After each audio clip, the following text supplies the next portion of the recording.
Wow, that's a wonderful project. But I have a question. Why we should recycle e-waste? Good morning everyone. My name is Sri Bharadwaj. My name is Siddhi Tiwari. And my name is Akshat Rai. And today we are here to present this model. The name of this model is the DIY toy. The aim is to raise awareness about the impact of electronic waste on environment and human health. Objective of this project is to develop and promote recycling of e-waste. Electronic devices contain toxic materials like lead and mercury. If these materials are not disposed of correctly, they can cause severe environmental problems. They can also seep into the soil and groundwater and can cause soil and water pollution.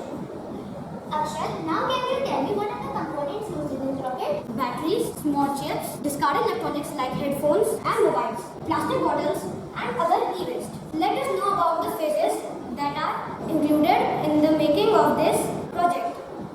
Assessment. First we have to assemble all the components that will be used to make this project. Second, planning. Planning includes the designing of this DIY rocket.